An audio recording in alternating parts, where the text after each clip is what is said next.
Hi, and welcome to Script and Scribe. I'm Kat, and I'm super excited to do 8 more pen questions by Simone and Leanne Likes.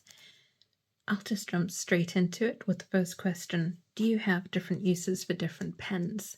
So the first thing is I have one type of throwaway pen, which I don't actually throw away. So it's a disposable one that's about 30 pence over here in the UK. It's a Papermate, and it is just super reliable. It is very dinky. So this is the Papermate. I throw that in my bag, no problems. And I'm happy to keep using it, even if they say it's disposable, because the nib has lasted a long time and takes standard cartridges. It isn't one that you can actually post, so you have to be happy to have a small pen. Otherwise, that's a bit of a struggle if you're looking for something longer, and then that cap will just keep coming off because it really just doesn't post.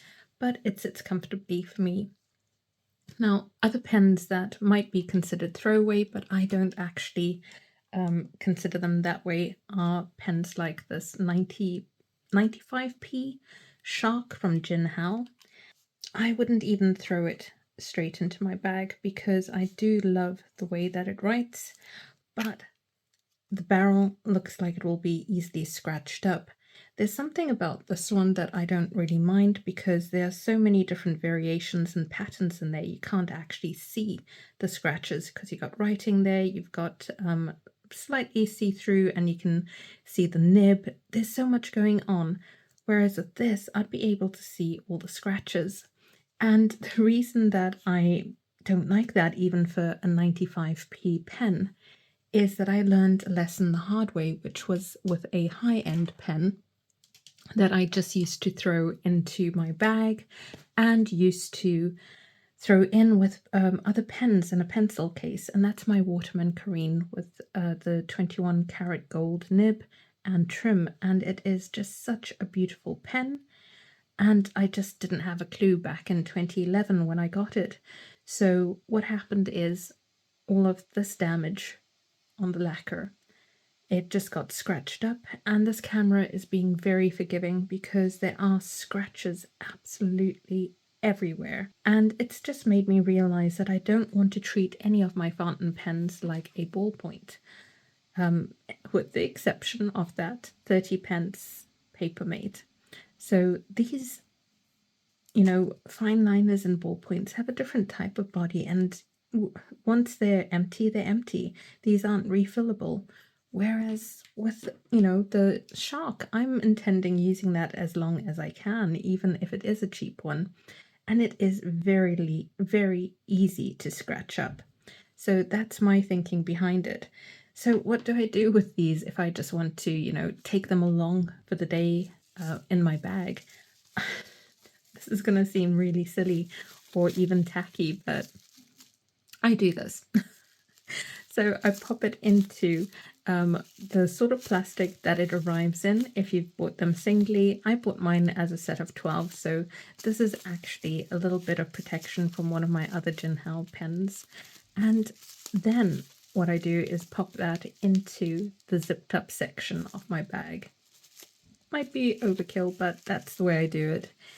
So those are the throw in the bag pens, and then we move on to my journaling pens. Oh, that was a Shark. Why do I write Jinhao 10? I was already moving on to this one. So this is a Shark. Obviously, it's a Shark. You can see the actual head of it is shaped that way. You got the fin and everything. So this is a Shark. Why am I saying it's a 10? Honestly. There you go.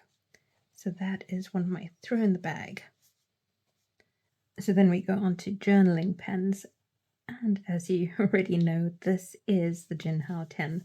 So that is definitely a favorite, especially for planners where you're limited, for example, for a day spread or week spread, that sort of thing, and you're tight on space. So I like the Jinhao 10s with an extra fine nib. Then I would also say, or a Sailor Pro Gear Slim, such as this one, which is in dusk. and filled with Jane Eyre ink from Wearing Gill. And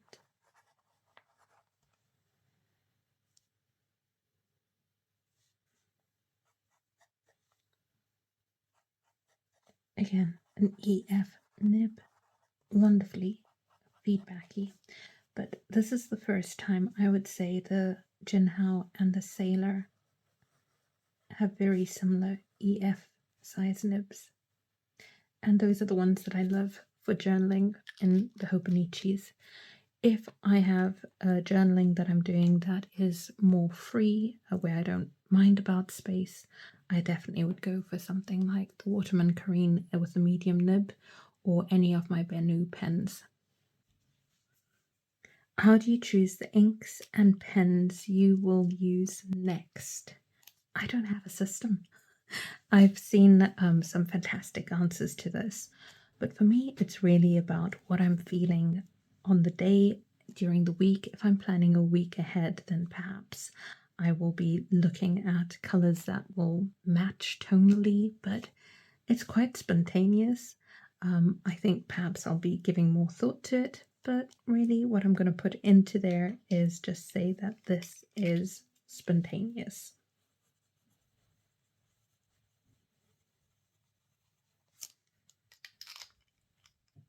Which pen do you prefer for longer writing sessions? That's an easy one for me. It would be the Opus 88 Omar, because it carries 3.5 mil in the capacity there, that reservoir. So it's an eyedropper pen, and you can just keep writing for ages. So lots of ink and EF nib. This has everything that I need. The small nib for as much writing as I want in limited amount of space of paper, or a lot, and continuing to go on for ages because of the ink reservoir, and it's fairly light. I am aware though that I can hold both small barrels and bigger barrels, and this is a bigger barrel pen, so some people don't like that, in which case you'd go for a more slender pen, and in that case probably an Eco, because it still holds a good amount of ink, but it's narrower. What is your favorite pen of all time? My camera was really naughty and decided to shut off. So it is the Diplomat Aero. I just enjoy this pen. It's lightweight. I like the 14 karat gold nib. It is actually a really quality nib. I don't always think that all gold nibs outperform steel nibs, but this is a really good one. And I like the closure. So you don't have to screw it shut. It just is that sort of like magnetic closure, I think it is. But what it does is keep your ink wonderfully wet rather than drying out in the nib. So I'll just do this again. I will probably change my mind in about 6 months about which is my favorite pen, because I do that. So that's no reflection on this pen, but it's just that I tend to enjoy different things in pens. And at the moment, I'm enjoying this one for the aesthetic, as well as the way it closes, so that functionality, and the way that it just feels when I'm writing with it. So yeah, that is a favorite at the moment. But ask me in 6 months and I'll probably have a different answer. We'll see. If you have to choose one nib size, which would it be? I'm tempted to say it would be EF. The extra fine is just really versatile for me.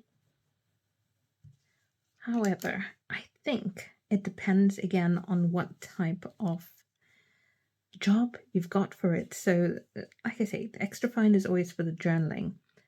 If I have to choose, then I might want to not be restricted to just one size, in which case I would go for a stub because I can vary. I could angle it to be fine, mostly, unless I remember to actually, do that. And then you can be fine all the time if you remember to actually angle it each time. But if I wanted, then you can have both fine and wide, and you can have broad.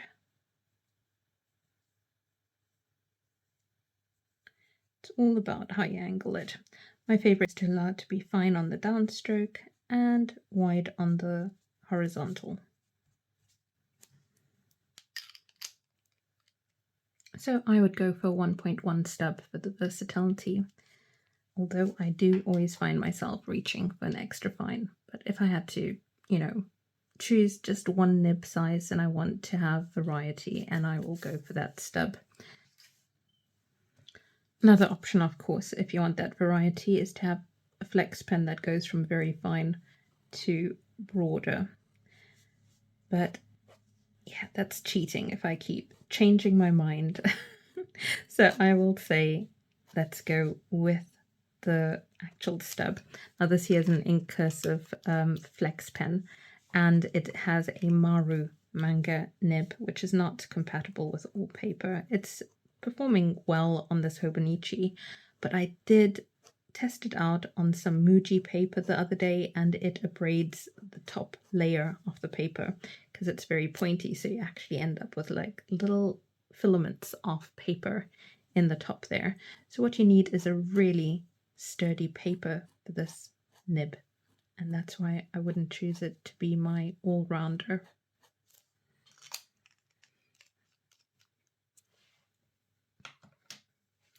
If you could only use one ink for the rest of your life, what would it be? Now, I like muted ink colors. For example, Robert Oster's Australis Rose, which is a sort of pinky color. Drop on there so that you can see that.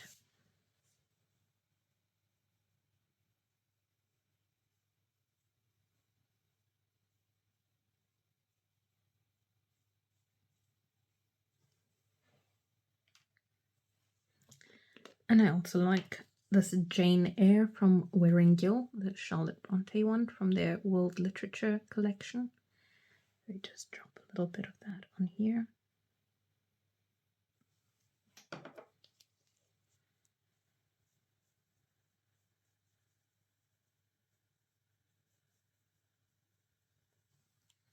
And while I love those muted colors, I would actually go for a grey. The Tin Woodman by Wiringill.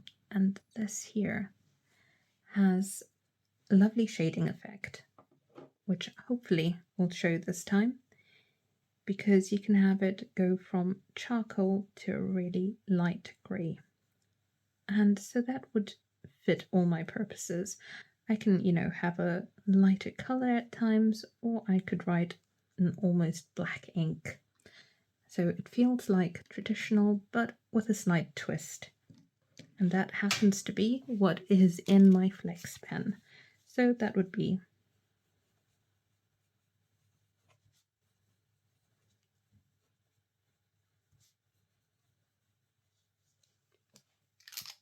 let me know what you think. Do you think actually I would far rather go with Jane Eyre than go for something so grey?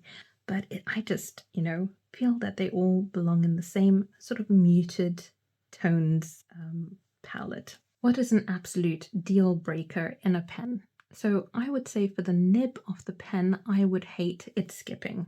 I would also hate if it's a flex pen and it comes apart. So I've tried 2 flex pens that haven't worked for me. The first one is Tom Studio, who make brilliant pens, yet the flex nib was a struggle for me. And they did eventually put a caveat on their website which says for people who, like calligraphers who are used to using these types of nibs, so the ProFlex. The next one that I used was the Good Blue, and unfortunately that entire section came apart. So the nib and the feed and the plastic unit didn't sit together properly, so that would keep coming out. So what I want is a really reliable nib. So I would say reliable nib for a pen, something like the Opus 88s. Those never let me down. I'm not going to mention the Eco pen because a lot of people have talked about how this nib comes unseated. I've only had it happen a couple of times, and it's not been a problem. I've just sort of sent it back. The other reason I wouldn't mention this particular pen, though I haven't had a problem, is I've heard there's been a lot of cracking for it. So I would say a deal breaker is the nib. If it's not feeling reliable, giving me confidence in it, that's a deal breaker. And next up, in terms of body, I don't know if anyone's seen the Pelican Ink pen or TH Ink. It is triangular, and that shape just doesn't work for me. So I used to have that pen, but I've given it away to someone who didn't mind that. Weird body shape, or rather a shape that doesn't sit comfortably in my grip, because that triangular grip might actually be perfect for someone else depending on how they hold their pen. And then just, you know, a nib unit that sits together perfectly and I don't have to fuss about. And so the Tom Studio one actually worked really well for the writing, but what I struggled with was they advise you to regularly change out the nib from the rest of the unit. And I just would struggle. It would take me like 10 days to pull the actual nib out because it was seated in there. So it was like the opposite of the good blue. The good blue kept coming apart so easily. And then with Tom Studio, the nib section that you had to like pull out and then put in another zebra G nib into it, that was so tricky. So yeah, I just can't be faffing around with that for so long. An absolute deal breaker in an ink would be if it takes forever to dry. I mean, I've saturated those, so I don't mind that. They dry usually really, really quickly.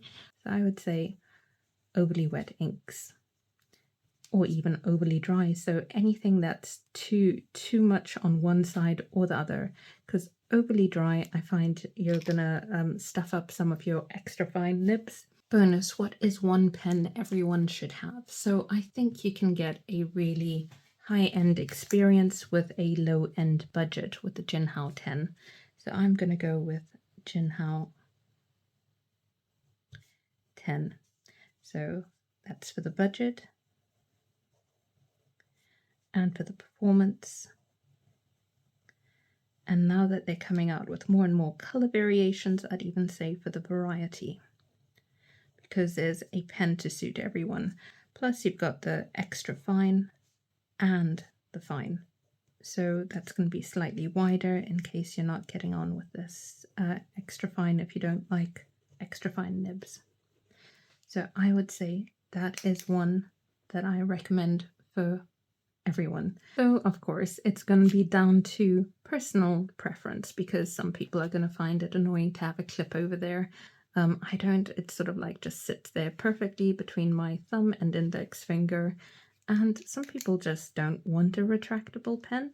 I mean, it is functionally really practical, but you might just prefer a screw cap. You might like doing that whole process of capping your pen, but for me, this is one of the easier ones to recommend to other people. Do let me know what you think. Do you agree? Do you have different thoughts on this? Would you have picked an entirely different pen? I would love to know your answers, and also the inks. Let me know which ink you would have gone for. And let's see how well this poor Hobonichi has. Ooh, it's handled it well. It didn't bleed through to the next section. So that's it from me. Thanks so much for joining me. Until next time.